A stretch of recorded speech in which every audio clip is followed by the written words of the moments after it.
Hello and welcome to another episode of the Heart Centered Therapist. I have a wonderful episode in store for you today, and I'm going to start by introducing my guest. Her name is Carah Elizabeth. Carah is an embodied life and business coach supporting women to heal holistically and to reconnect to the innate wisdom of the body. Through her clinical training and 20 plus years of experience in the mental health field, Carah has helped thousands of women find healing from past traumatic experiences, embrace their true essence, and live abundant lives. She saw the limitations within the field and decided to move beyond traditional therapy, receiving training in somatic experiencing, yoga, Reiki energy healing, and Nidra meditation facilitation to offer a whole being approach to healing for her clients. Carah's passion is to revolutionize the field of therapy by supporting other practitioners in their personal healing journeys so that they too can move beyond their clinical training and become connected to the depth of their intuition while supporting their own clients.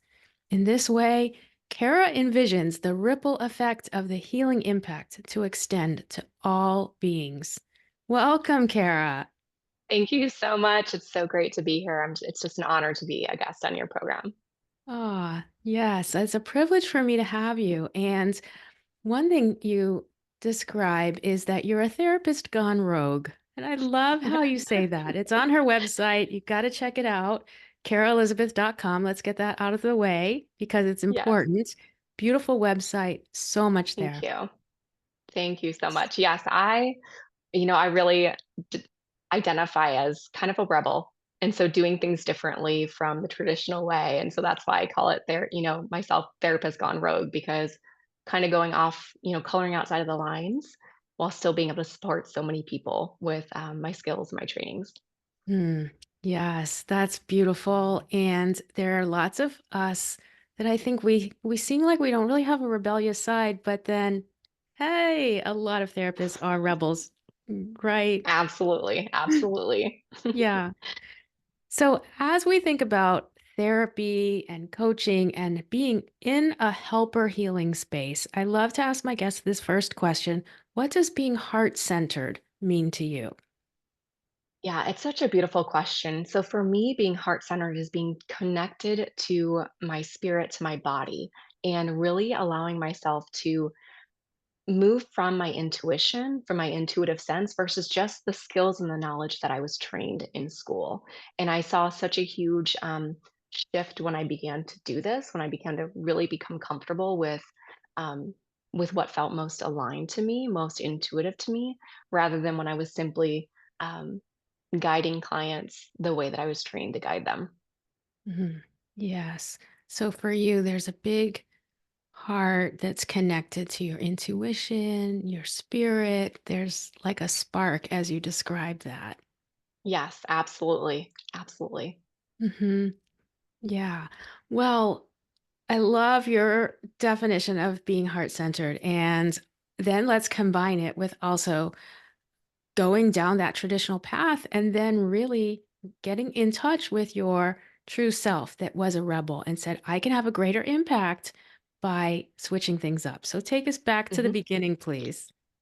Yeah, absolutely. So when I was younger, I mean, my journey to being a therapist really began when I was 14.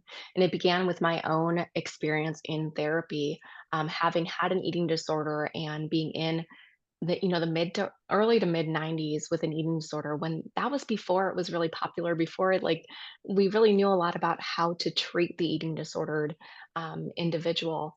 And I had this experience with my therapist who I can now see was just going down the road of how she was trained. And I can have so much forgiveness and compassion for her. But at the time, she told me I was going to die. Like, that's what she Oh, said. She became angry with me in a session because I told her I put fat-free salad dressing on a salad, and she's like, "You're gonna die," because I had an eating disorder. And I know her intention now. I can see that was really to scare me into doing something different, into following, the guidelines of treatment. But that ignited or sparked something in me that was just like, screw you, I'm not coming back. This isn't supportive. I felt abandoned in that moment from somebody who was supposed to help me. Yeah. So I walked out of that session and I told my mom, I'm not going back. I'll figure this out on my own. And it really sparked that rebel within me in that moment. So I did. I did my recovery pretty much on my own after that. I Mm, took myself through and got back to a healthy weight, which is that acute, therapy, of getting or medically stable. But of course, there was so much underlying that never got resolved until much later. But right. medically, I looked healthy. But Hmm. in that moment, what happened is I decided I never wanted anybody to feel abandoned like that. I never wanted anybody to feel that way in a session with somebody. So I wanted to become a therapist because I wanted to become the therapist that I didn't have. Oh, that's And beautiful. And so, especially where you had taken such a risk, right? Like to, mhm, think about having some shame, having an eating disorder, and actually stating a fact to your therapist that you wouldn't necessarily even feel comfortable sharing. Yeah, I put fat-free dressing on my salad. That's a big mhm. risk for a 14-year-old. Yeah, exactly. And to be vulnerable and to be honest, because one thing that's um, really evident in a lot of eating disorder or any kind of traumatic experiencing therapy is a lot of dishonesty. Like you said, I was honest in that moment. I said, yeah, I did this. Like, of course I did. Here's the thing, of course I had an eating disorder, I had anorexia, of course I put fat free dressing. That's just the nature of the disorder, right? It's just the Right. nature of having an eating disorder. And so it made sense. And I know it was the wrong decision in that moment. I know it wasn't not wrong, it wasn't the healthiest decision for recovery in that moment, but of course I did it. It makes sense that I did it. And so having that compassion to understand the person who's sitting in front of you, whether they're dealing with an eating disorder or trauma or anxiety or depression or whatever they're dealing with, is knowing that, of course, they're going to have these symptoms. You Mhm. have to expect that. And it's Yeah. having the compassion. And that's how we enter into the therapeutic relationship, is having the compassion to say, hey, like, I know it's hard to make a different choice. It's hard to put full fat dressing on your Mhm. salad when you're used to putting fat free. I get that's hard. So how do we Yeah. make it a little bit easier? How do we walk this and take the gentle steps in recovery versus the black and white thinking of it's all or nothing. It's either fat free or it's full fat. Right. And Kara, imagine instead of her saying, "You're gonna die," what if she said something like, "Oh, thank you for telling me that." Mhm. Or even had said, I'm really concerned for your health at this point, Mhm. for not, for continuing to choose the fat-free options versus the options that are going to help you put the weight back on. Yeah. Yeah. There were so many other ways. And again, that's why I say, like, I have such compassion for this therapist because we know a lot more. I mean, that was 30 some years ago. We know a lot more Right. about helping support people through eating disorder treatment or through any mental health treatment. We know a lot more than we did in the 90s. And I'm from the Midwest. And so Mm. it's also a little bit of a different world back there, a different mindset back there. So I have Yes. compassion for her.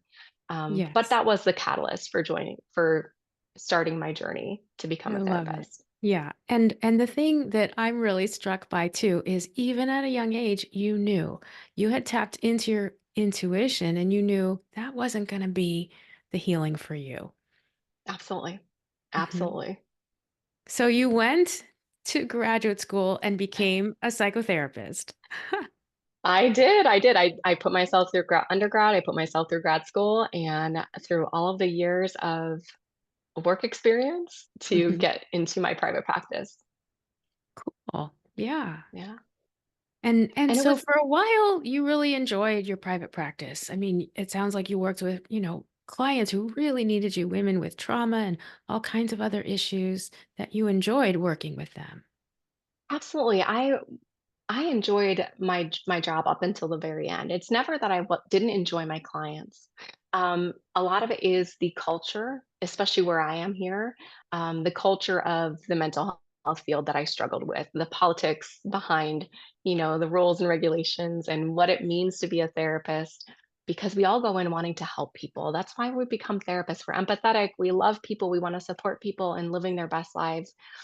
And there are some systems in play that prevent us from doing the best job we can at times.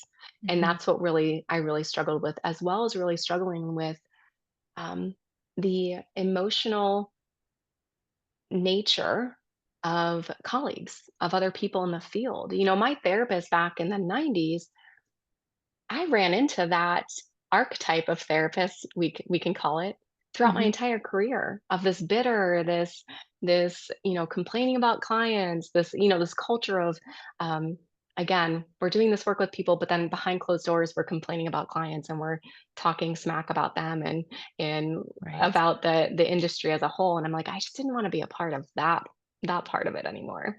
Who does? Right. Right. Yeah. Exactly. Got Exactly. it. Yeah, so that's part of the systems at play. And then um your own kind of arsenal of therapeutic intervention started broadening when you added in the somatic experiencing and um, different modalities. Yeah, exactly. So when I was in my private practice, when I was working with my clients, like we made great progress and I saw my clients saw great progress and it was beautiful.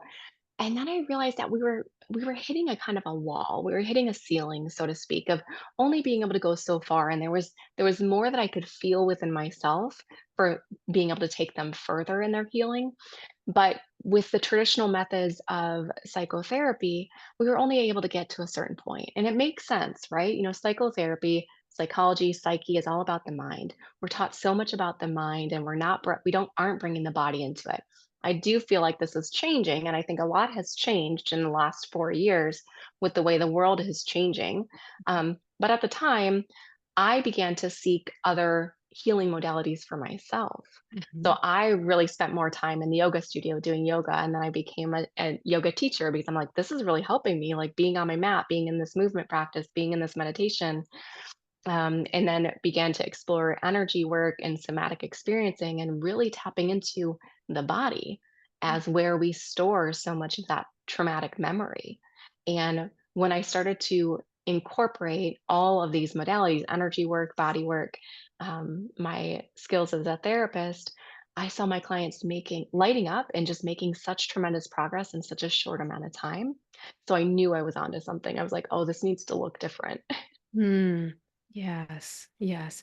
And as you talk about that, like you saw this tremendous progress and change, real change happening for your clients who had trauma.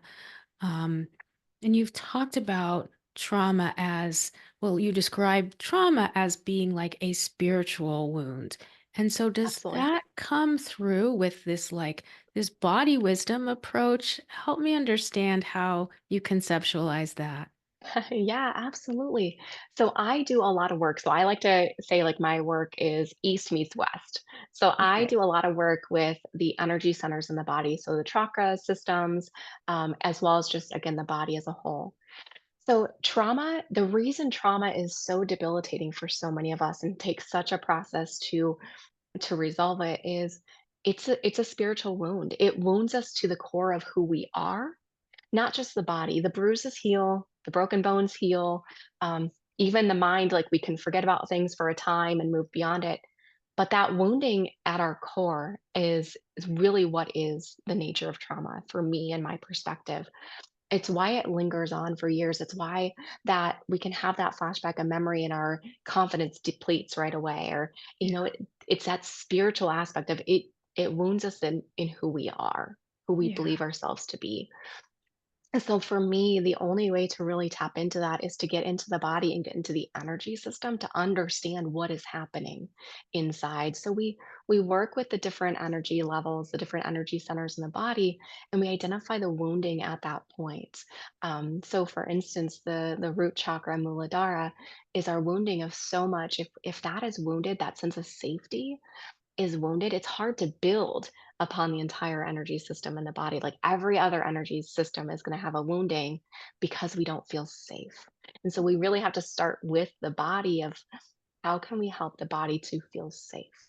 Hmm. But we make sure we meet its needs. We meet its basic human needs. We make sure it's in a safe environment. We make sure it's fed and watered properly. We're moving properly. We're getting enough rest so that that part can start to heal and we can then move up the energy system and start to address some of the deeper wounding at the emotional centers as well. Mm. Kara, this is fascinating. This is so interesting. And I have a bunch of questions. I'm sure the listeners Yeah. do too, but I love that you're open to sharing some of the like real life examples and how you would look at this. So, for instance, what you're saying is this safety part is in very, very basic foundational things that are connected to our body, such as um, fuel, food, rest, um, other types of safe sensual experiences, I guess, or sensing experiences. Yes, absolutely. Absolutely. Mhm. Because again, and this is how we ultimately, I mean, this is how we treated eating disorders as well. We had to handle that that medical acuity first. If they're not medically stable, we can't deal with the deeper trauma that caused the eating disorder because it would throw the system out of whack and they'd stop eating again or they'd stop taking care of their bodies again. So the body doesn't unlock, doesn't let us deeper until its needs are met, until it's Yeah, completely taken care of. yeah, beautiful. The body doesn't unlock, let us in deeper until its needs are met. Oh, that's so classic. I love it. Um, Yeah. so Kara, also, what you said just a few minutes ago was so powerful that I want to go back there because we know whether we've had a little trauma or a big trauma that it can just switch on a dime our entire body state when we get triggered. Mhm. And Yeah, you're sharing that that is because of how our energy is stored, and the wound is then kind of embedded in that place. absolutely. Absolutely. Yeah. So each of the energy centers has what we call a gift and a wounding. Oh, And so it's so like the root chakra, again, that wounding is that not feeling safe. The heart chakra, the wounding is grief. So oh, the gift is this love, this abundant love and peace, and the wounding is the grief.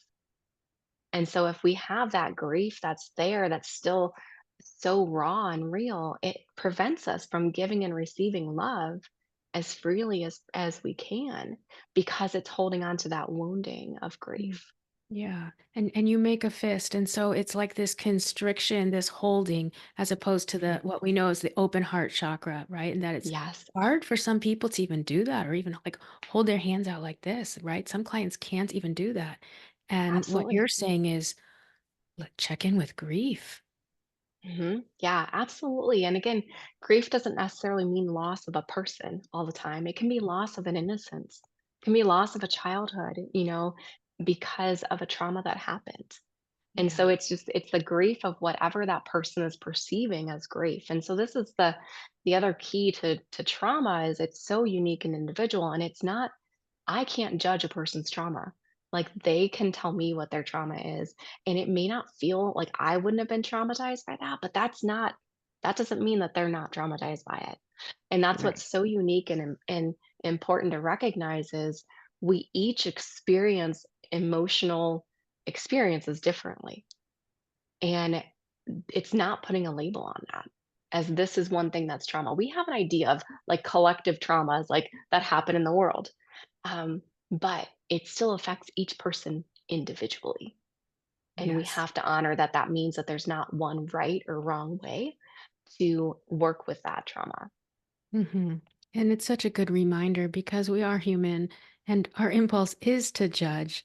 But I had a great supervisor who once said, right, like if they're presenting something that's a crisis to them, that's how you want to perceive it, right? That it's Absolutely. crisis level to them.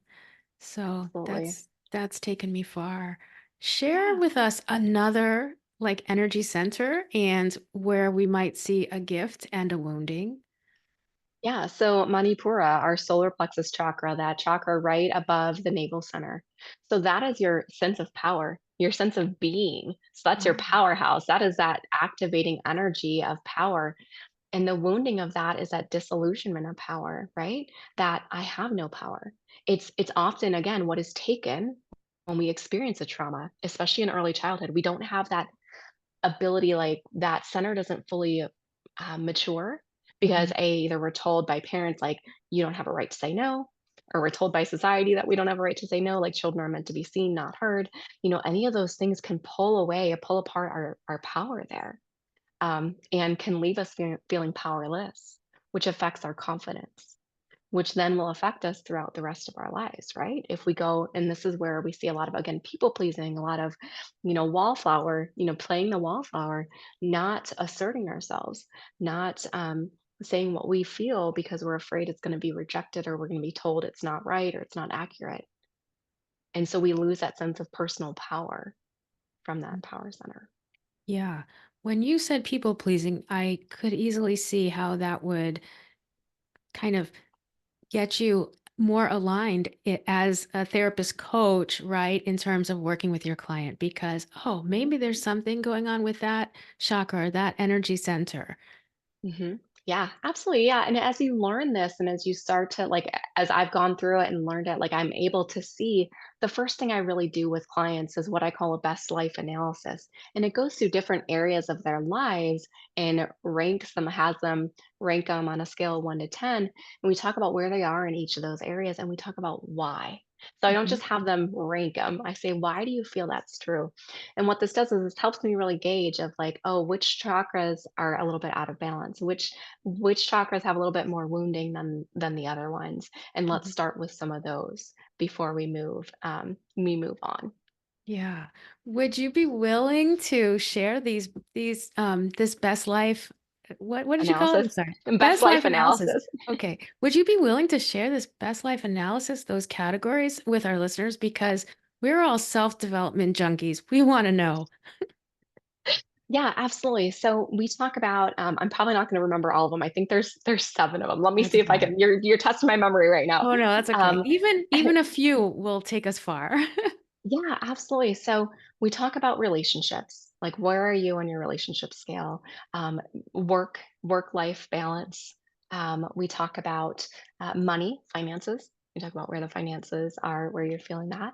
Pleasure is a big one. It's always the last one I do with people because they're never expecting it. But how would you rate your pleasure and fun in life?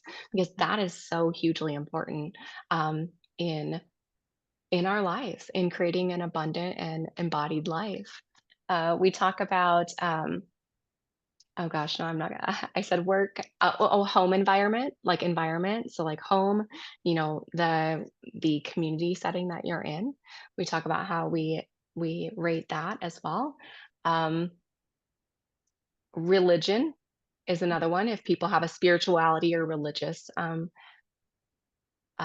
practice, I'm trying to think. That might be all I can remember right now. Yes. Well, I mean, that's so rich because, even if you just say to yourself, oh, yes, I'm kind of off in this one, right? Like I could say, I raise my hand and, definitely like the relationships. I have not made time for friends.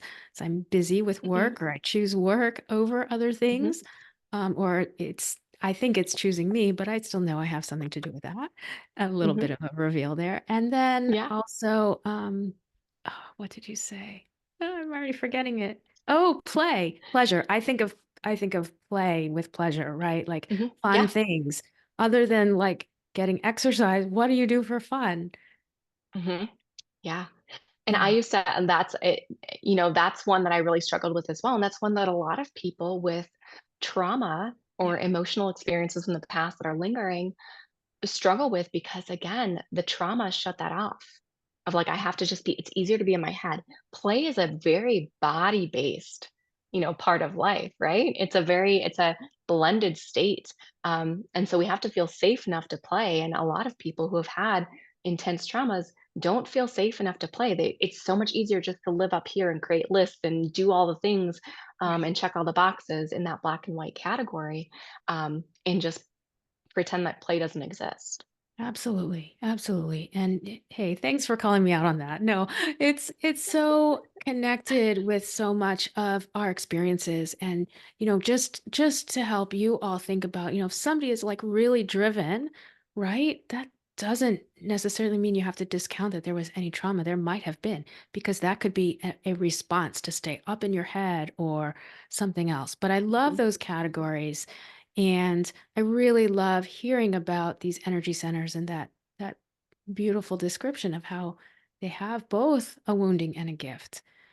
Mhm. And that's so cool. So how is using, like, coming from a coaching perspective, how is it different in working with a client than when you were a psychotherapist? Yeah, so one of the major differences that I've found in my own practices is within the therapy setting, so much of it was focused on the past, on healing the past. Mm. And we do that in coaching as well. But the overarching um, theme is to create the ideal present or present and future, is to look towards the future, and have that embodied life or that embodied business or whatever it is you're seeking, those embodied relationships.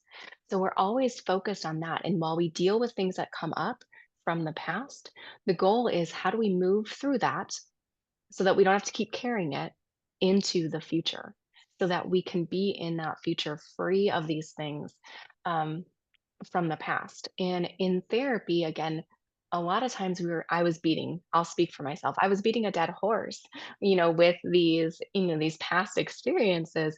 And while the past will continue to be revisited as we move forward, as we continue to grow, because we're peeling back layers and getting deeper and deeper, for a lot of my career in therapy, I was we were going too far, too deep, too quickly. Mm. People were bringing up the core and we were just going there. And what I've realized is, oh, that's not working. That's a lot of times we're traumatizing people, and we need to really scale it back, and we need to bring them to the future, and we need to bring them to the present and slowly unwind this trauma. And that's something that's really taught in somatics as well. We slowly unwind while we bring people out. So we skirt the edges of the trauma, and then we bring people out, into the present and grounding, and we skirt the edges of the trauma, and then we bring people back out, really creating this oscillation so that they feel confident in when they address the trauma, that they know how to get themselves back out of it. So again, Right. we're creating the confidence, we're building their skill set. So they don't always need to be in coaching. They don't always need to be in therapy. They know that they've got themselves. Yes, the self-support, self-soothing, that awareness that they're going to be okay and they have X, Hmm. Y, and Z resources. I think that's so important. And as a mentor of mine who was on this podcast not that long ago, Stephen Andrews says, we meet clients also at their hopes and dreams. And that's what you're talking about, to bring that future in so that our clients have hope, so they can see that there's a path, that we're going to be their guide with them, right? Hmm. And also with safety, and only with safety and permission, unwind the trauma and help that heal. Hmm. Absolutely. Yeah. Yeah. So I see my clients and I look at my clients and I can see where they're going. So I'm seeing their highest version of themselves living that life that they want to live, that they've painted the picture for me. Like I can see that. And that's what I'm holding on to, rather than the the traumatized version of them that's hiding in the corner in so much fear. And it's Yeah. always holding that higher vision for them. Even when they can't, I hold it for them up here because I'm like, this is where we're going. You're coming Ah, with me. Come on, let's go. you got it. That's so awesome. Kara, it's really exciting to hear this way that you're working and impacting so many people, right? And through them, even more. Do Mhm. you work with a lot of therapists now as a body wisdom coach? I do work with a lot of coaches and therapists, a lot of, again, higher level, training, PhDs, master's degrees, Oh, licensed, and even just coaches as well. Because again, we get into this field because first of all, we get into this field because we have our own stories, right? We all right. have our own stories, and we think, let's do this. I want to figure my stuff out. I want to figure my family stuff out. Let's get into this field. And that's not the wrong answer. That's not wrong at all. But what happens is we get into this field, and this field doesn't require us to do any therapy. This field teaches us how to do therapy, but many of us aren't required. Many of the programs don't require us to do therapy, Right. and so there are quite a few of us that maybe have done a couple sessions here or there, or even extensive sessions on a certain topic, but they've never, like me. I got myself through the eating disorder, through the medical piece of it, and years later, I had to find a therapist in college that would help me get through the trauma part of it because Mhm. I was functional and I was eating and my body was good Right. and nobody was worried about me anymore. But the reality is, it was the tip of the iceberg, and there was a whole lot underneath that iceberg that was still going on that still Yeah. needed to be resolved. And so when we get into this field and we realize that, and we can build these private practices that we can be very successful as therapists, but there comes a point when you start to notice, hey, the themes of all my clients are triggering my own themes, are activating the own things within me, Yeah. and I'm telling them to do things that I'm not doing myself. So let me turn that attention around on me. Let me start doing a deeper level of work. Yes, the self of therapist awareness and introspection is so important. And the universe is going to bring you those exact themes that you're dealing with right on Yes. time, right on Absolutely. cue. And it makes sense because we have to be ready to address those themes. Mhm. We have to be ready. So those things, when those themes start coming up, when you start seeing those things, pay attention. It is Yeah. a message for you. And it's an opening and a portal to go deeper for yourself because we can only support clients as deep as we've gone for ourselves. Right. Yeah. And so you've done so much of this energy work on yourself, the Reiki and training in yoga. You're a yoga teacher, like all of that. Um, what's it like to have this sort of new key to the body as you do this work? It's amazing. It really helps me to understand myself better and understand how I can support other people better as well. So I'm coming off of getting sick, getting really sick. Yeah. And um and I can recognize this is what my body does. My body holds on to tension. And then when I start to make new decisions and start to shift, I release it and then I get sick. This Mm, illness for me is always a catalyst for growth and expansion. So wow. I'm moving through something, whereas like I had made a decision and I'm like, oh, that didn't really feel right. But I was holding on to it and I was holding on to it. And I was like, nope, I got to change something. So as soon as I started changing things, I got sick. I was like, well, here we go. We're shedding that old You're and we're shedding stepping it. in. Yes, Exactly. shedding the old. I love that. Yeah. And it's really profound. I mean, Kara, you named it, right? That we are in this because we want to understand ourselves better. We're Hmm. helping clients, but Yeah. we want to understand ourselves better. And that's Hmm. so important. How can you give us like even some like really baby step ideas of how we could um like shed a little bit when we feel so stuck with something, like what you're describing, maybe like we feel like we're holding on. How could we Hmm. try to play with loosening that a bit? Yeah, absolutely. Beautiful question. So if you feel like you're holding on, or if you're having a pain, whether you're in your neck or your back or something like that, my favorite thing to do is just kind of hold that spot, close Mhm. my eyes, take a couple of deep breaths, say, what are you trying to tell me? What are you trying to say to me? And starting to listen to the body. The body will respond. The body will tell you something. And it's going to either show you a picture or a word or a phrase or something's going to come up. And that's the wisdom of your body talking to you. Mhm. And sometimes we're going to think, oh, I just made that up in my head. You didn't. Like, we all think Right. that, but you didn't. It's really happening. And then we can say, okay, so what do you need from me? What are you trying to tell me? What do you need from me? Like asking any kind of questions like, how can I support you? What Mhm. decision do I need to make about this? Whatever's coming up. And really just starting to listen and let that dialogue between you and your body come up. Mhm. That is really powerful. What if it's not a body-based like pain or holding? Would we ask the same questions? Well, I would challenge you to find where you are holding it in the body. Be- because often, yes, we might be thinking of like, I'm so anxious, I'm so anxious. Okay, well, where am Right. I feeling that anxiety in the body? Mhm. What is happening in my body right now? Am I unable to sit still? Great, go for a walk and have this conversation with your Mhm. body. Mhm. Like, why do I feel like I can't sit still? Like, what's Yeah, happening? What am I trying to avoid? But I would challenge the fact that it's exactly. not in the body somewhere.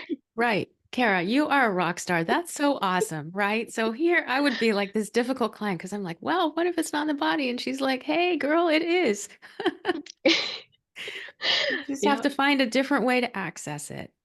Yeah, because we're so trained, especially if we've had trauma and we've again, trauma is a disconnection from the body, Mhm. and it's kept all up here. It's so easy. We just think our way through things. Yeah.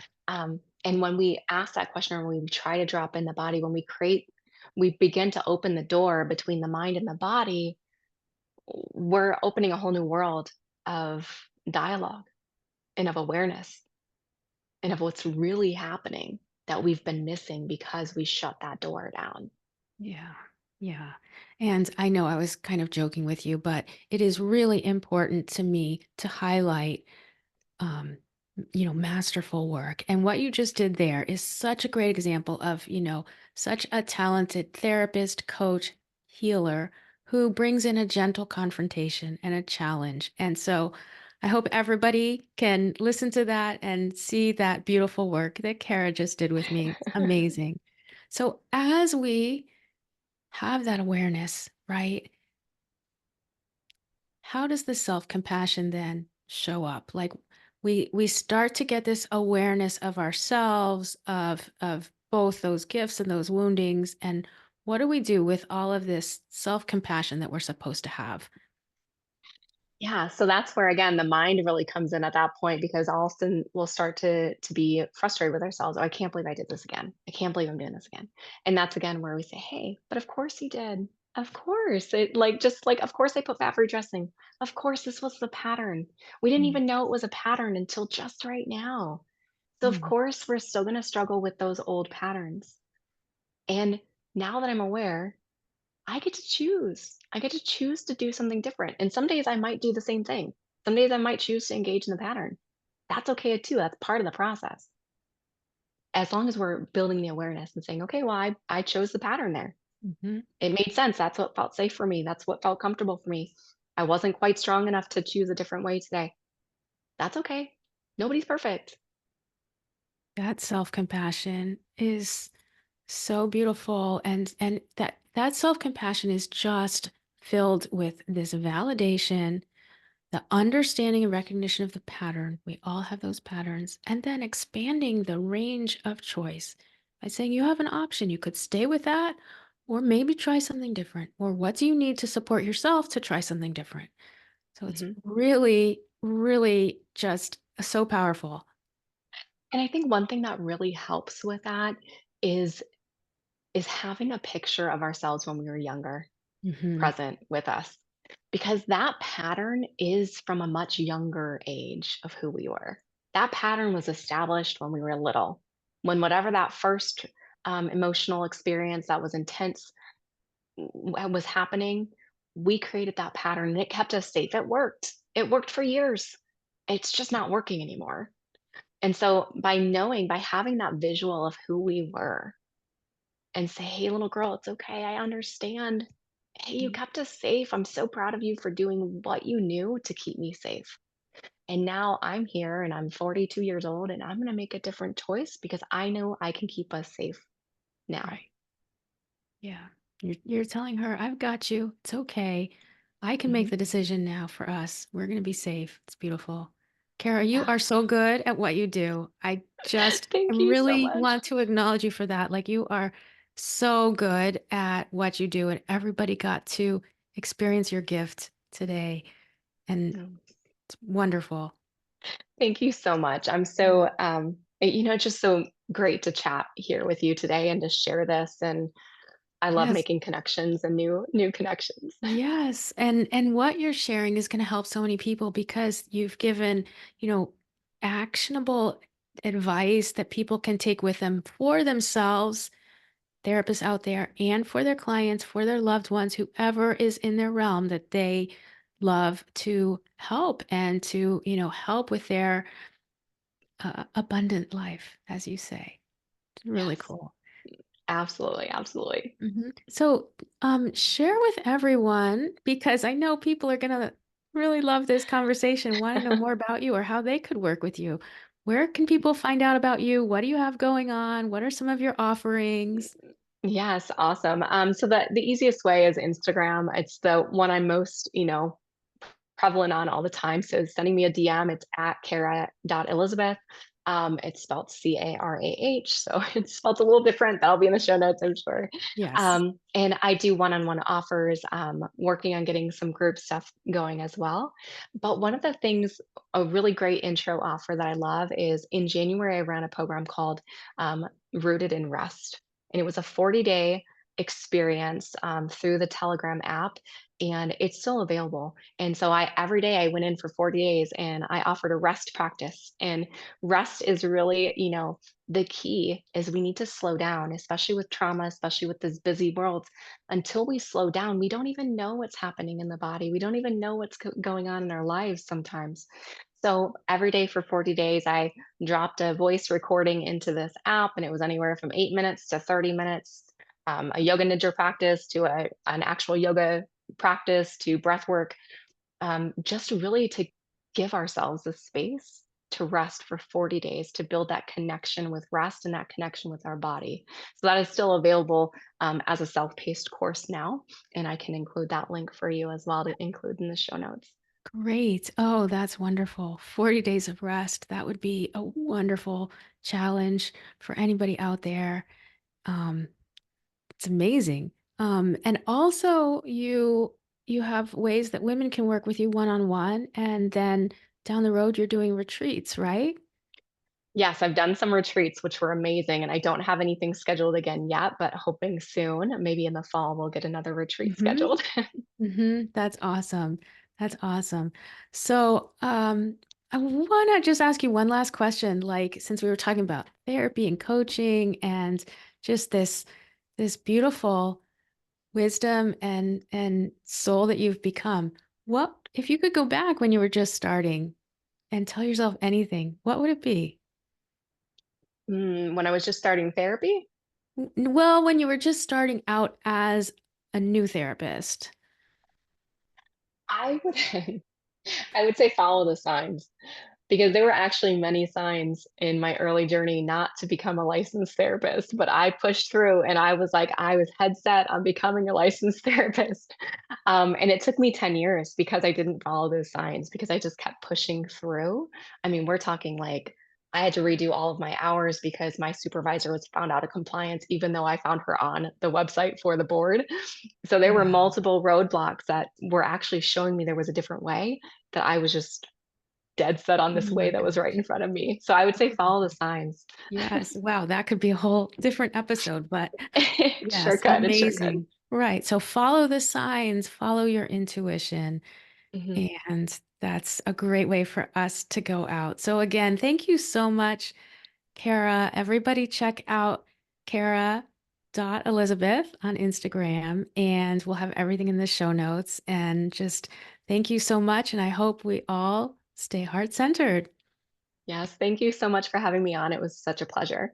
Me too. Pleasure. Bye-bye. Mm. Bye.